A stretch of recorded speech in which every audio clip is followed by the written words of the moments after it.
तो लोगों का काम बहुत आसान है कहना। आप सोशल मीडिया में देख सकते हैं, ट्विटर, फेसबुक, व्हाट्सएप में कई लोगों ने फोटो डाला कि कितना डिसिप्लिन से वहां पर मोर्चा चल रहा था, रैली चल रहा था। और ये अरविंद जी की पॉपुलैरिटी की बात है, लोगों का उनके प्रति जितना प्यार है वो मैं खुद वहां पर थी, मैं देख रही थी। जो लहर चल रहा है वो आम आदमी पार्टी और अरविंद केजरीवाल का बहुत लहर चल रहा है और सारे के सारे डरे हुए हैं, इसीलिए मतलब ये सारे इतने थ्रेटेंड हो रहे हैं। बड़ा मुश्किल है तय करना किसकी किसकी लहर है। अब बीजेपी की भी लहर है, आपकी भी लहर है। प्रियंका जी, आपकी लहर नहीं है शायद, आप लोग लहर विहीन है, हवा विहीन है। नहीं, हमारी देखिए, हम हवा और लहर नहीं बात करते, हम सीधा लोगों के पास जाते हैं और उनके वोट हमारे पास आते रहे हैं और इतने सालों से देख ही रहे हैं कि सत्ता में कौन सी पार्टी बनी रही है। लहर, हवा सब बात कर रहे हैं, पर वो लोग लहर और शीत लहर एंजॉय करते रहेंगे, हम सत्ता में फिर से लौटेंगे। अभी मैं उनकी बात सुन रही थी, मीरा जी की बात सुन रही थी। मैं भी मुंबई की रहने वाली हूँ। जब ये अंधेरी स्टेशन पे चढ़ रहे थे, अरविंद केजरीवाल जी एयरपोर्ट की बात कर रही हैं, ये मैं उनसे कुछ चीजें पूछना चाहूंगी। जब इतनी भीड़ अंधेरी स्टेशन पे पहुंची, उनके पास क्या प्लेटफॉर्म टिकट थे, क्या वो टिकट के साथ ट्रैवल कर रहे थे? चर्च गेट की तो बात ही हम अलग करेंगे, उनका प्यार जो भी है वो जस्टिफाई करने की कोशिश कर रही हैं। मैं उनसे पूछना चाह रही हूं कि हर तरीके के कोई भी तरीके के परमिशंस नहीं लिए गए थे, सिर्फ अनलॉफुल असेंबली नहीं थी, पर किसी तरह की परमिशंस नहीं लिए गए थे इस तरीके का रैली करने का या इस तरीके के प्रदर्शन करने के। तो क्या ये कहना गलत होगा कि what ever he is doing, he is playing for the media और अटेंशन सीकिंग कर रहे हैं और ड्रामा कर रहे हैं? देखिए, आप लोग सब मिलकर पत्रकारों को ही एकदम सूली पे लटका दीजिए। क्यों? हम लोग सब कुछ नहीं कर रहे हैं, आप लोग जो कर रहे हैं वही हम लोग दिखा रहे हैं। नहीं, बिल्कुल भी नहीं, बिल्कुल भी नहीं जी। नहीं, देखिए, आप रिपोर्ट कर रहे हैं, वो तो मैं कहूंगी कि आप लोग अपना धर्म निभा रहे हैं जी। पर जिस तरीके से ये काम कर रहे हैं, क्या ये सही धर्म है? ये पॉलिटिक्स का धर्म है? चलिए, इससे पहले कि मीरा जी आपका जवाब दें, जरा राजीव जी को भी चर्चा में शामिल करते हैं। राजीव जी, अरविंद केजरीवाल कह रहे हैं कि वो जीरो टॉलरेंस पर हैं। आप लोग इस जीरो टॉलरेंस का दावा नहीं कर पाते, वो जीरो टॉलरेंस कर रहे हैं और उसके साथ साथ मोदी जी को लगातार कह रहे हैं, चुनौती भी दे रहे हैं। और इतना ही नहीं, अब आपने सुना मीरा जी कह रही है कि एक तरह से आम आदमी पार्टी की लहर है। तो आप लोग क्या करेंगे भाई? बड़ा मुश्किल हो जाएगा आपके लिए। देखिए, मुश्किल हमारे लिए नहीं है। जो बड़बोले नेता इन तीन दलों के जो बैठे हैं, जिन्होंने बड़ी बड़ी बातें कही हैं, वो उनको सब कुछ सामने लाना होगा कि जितनी बातें उन्होंने कही उसके अनुरूप उनको मैंडेट मिलता है या नहीं मिलता है। जी, बिहार का मैंडेट निश्चित तौर पर डेवलपमेंट के इर्द गिर्द है और पिछले चुनाव में यहाँ जाति, धर्म, फिरका परस्ती की राजनीति नहीं चल पाई है। लगातार नीतीश कुमार के नेतृत्व पर जनता ने स्वीकृति की मुहर लगाई है। जी। और जहां तक करप्शन से लेकर के और जो क्रिमिनल बैकग्राउंड के पॉलिटिकल लीडर्स को टिकट दिए जाने का सवाल है, नीतीश कुमार जी ने बहुत ही बेबाकी से कहा तो राजीव जी कि देश के दो बड़े राष्ट्रीय आपको आम आदमी पार्टी की राजनीति उन्हें ये कहना। अजय कुमार जी, अगर मुझे अपनी बात नहीं पूरी करने दीजिएगा तो बाकी लोगों से बात कर लीजिए। फिर नहीं, आप ये तो ऐसा लगता है कि आपने सबकी बात सुनी है, मुझे आप अपनी बात नहीं रखने दें। नहीं, ऐसा कैसे हो सकता है, बताइए। मैं बस केवल आपका 1 मिनट लूंगा, उसके बाद आप बाकी सब लोगों को समय दे दीजिए। जी। मैं ये कहना चाहता था, नीतीश कुमार जी ने कहा कि अपराधीकरण चुनाव के समय में इस पर लंबी चौड़ी बहस होती है। देश के दो बड़े राजनीतिक दल जिनके पास 28% और 18% वोट है पिछले लोकसभा चुनाव में, उनसे हमारी अपेक्षा है कि अपराधीकरण पर वो स्टैंड लेकर के आए। और भ्रष्टाचार के सवाल पर दोनों पार्टियों का चेहरा सामने आ चुका है, उस पर अब कुछ भी कहेंगे तो नहीं बदल पाएंगे। लेकिन टिकटों के वितरण में निश्चित तौर पर अगर उनका इरादा पूरे पाक साफ तरीके से इस पर स्टैंड लेने का है तो वो आए और देश के तमाम राजनीतिक दलों से हम ये उम्मीद कर पाएंगे कि हम भी उस परंपरा का निर्वहन करें। जनता दल यूनाइटेड निश्चित तौर पर, अगर ये दोनों दल इस बात को कहने के लिए तैयार है, अच्छी बात है, बुरा मत मानिएगा। आप जिस सशक्तिकरण के साथ अपनी बात सामने रख रहे हैं, आप दूसरे के कंधे पर अपनी गोली क्यों चलाना चाहते हैं? अपनी बंदूक लीजिए ना साहब।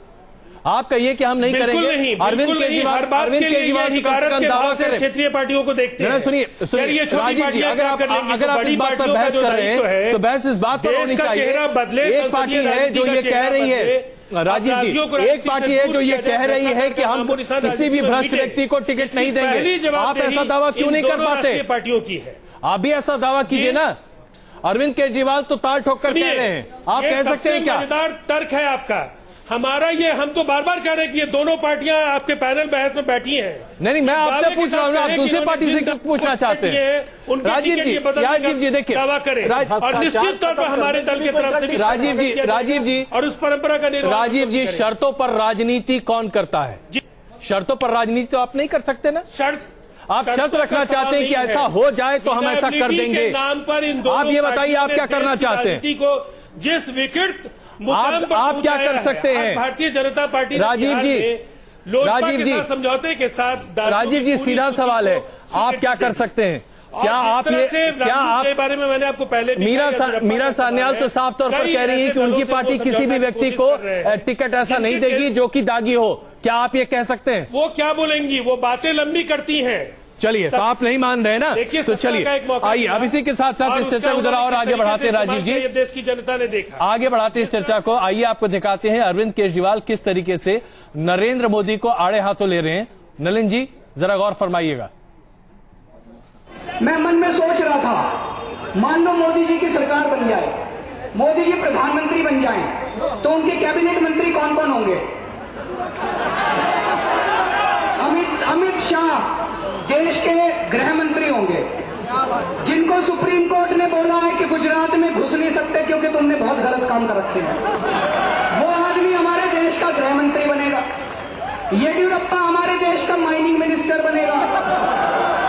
बाबूलाल बोखरिया, जिसको 3 साल की सजा कैद हो चुकी है भ्रष्टाचार में, माइनिंग स्कैम करने में, वो टेलीकॉम मिनिस्टर बनेगा।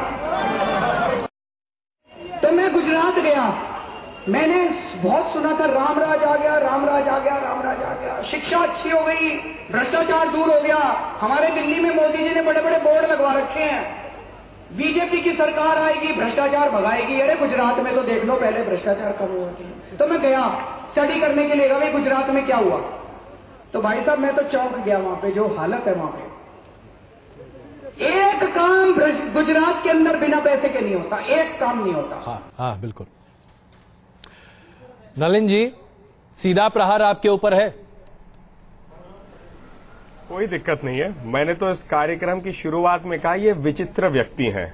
विचित्र शब्द अपने में ही बहुत विचित्र है। इसके जो अनुमान है, जिसको लगाना है लगा सकते हैं। अब आ जाते हैं केजरीवाल जी पे। जी, केजरीवाल जी की पूरी बोलती बंद हो गई जब नीरज कुमार जी, पूर्व पुलिस कमिश्नर दिल्ली के, उनको एक एसएमएस बोले। उनका चेहरे का रुख, उनके चेहरे के एक्सप्रेशंस, वो भी देखने लायक है। यूट्यूब पे कर लीजिए, इंडिया टुडे कॉन्फ्रेंस का है, बहुत अच्छा वीडियो है। 2-2.5 मिनट में केजरीवाल जी की हवा निकलते आप देख लेंगे। केजरीवाल जी को प्रश्न पूछना बड़ा पसंद है, लेकिन जवाबदेही नाम नहीं है कोई उनके पास। मैंने तो पहले भी कहा, आप देख लीजिए इनके स्टैंड कैसे बदलते हैं। कहा युगांडन एम्बेसी से चिट्ठी है, युगांडन एम्बेसी ने डिनाई कर दिया। लोकपाल में बोले एक्सपर्ट है, सोलीर सोराब जी हट गए उसमें से। ये खुद भागते हैं क्योंकि जिम्मेदारी लेना नहीं आता केजरीवाल जी को। जी, इनकी राजनीति, एनके सिंह साहब ने कहा, एक अलग चश्मे से देखना है। सही कह रहे हैं, हम इनको अर्बन माओइस्ट राजनीति समझते हैं। हर चीज को डिमोलिश कर दीजिए, सुधारने के लिए कोई प्लान नहीं है। कल इनके पार्टी के एक प्रवक्ता रीना गुप्ता जी हमें ज्ञान दे रही थी मुंबई के ऊपर में, कह रही थी कि ट्रेन में चलने का सफर जो है अच्छा रहता है एयर कंडीशन कार से ज्यादा। तो मैंने कहा इस पे कि यदि ट्रांसपोर्ट पॉलिसी में 49 दिनों में एक चीज सौरभ ने किया होगा, उनके जो ट्रांसपोर्ट मंत्री थे, तो दिखा दीजिए। जवाब तो है नहीं। चीजों को बदलने के लिए पहले विजन चाहिए और फिर लगातार काम। एक उदाहरण, गुजरात में पानी नहीं था, मोदी जी ने 10 साल पहले तय कर दिया, आज पानी पहुंच रहा है। यदि रुका है तो मेधा पाटकर जी जो मुंबई की उम्मीदवार है उनकी वजह से। और लास्ट बात, डबल स्टैंडर्ड है। आज गुल पनाग जी के ट्वीट्स चल रहे हैं जो ऑलरेडी सोशल मीडिया पे, कि मोदी जी नमो फॉर पीएम की तारीफ। मीरा सान्याल जी के ट्वीट्स पहले चल चुके हैं, योगेंद्र यादव जी पहले गुजरात की तारीफ कर चुके, लेकिन राजनीतिक टोपी क्या इन्होंने पहन ली कि हर चीज अब झूठ हो गई है। मीरा जी,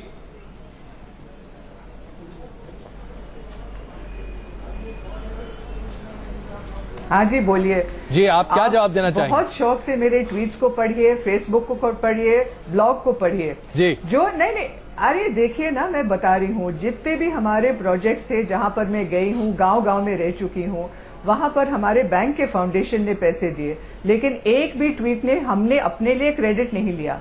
ये जो नरेंद्र मोदी साहब हैं, वो आम औरत और आम आदमी के परिश्रम और मेहनत के वो खुद वो लेना चाहते हैं क्रेडिट।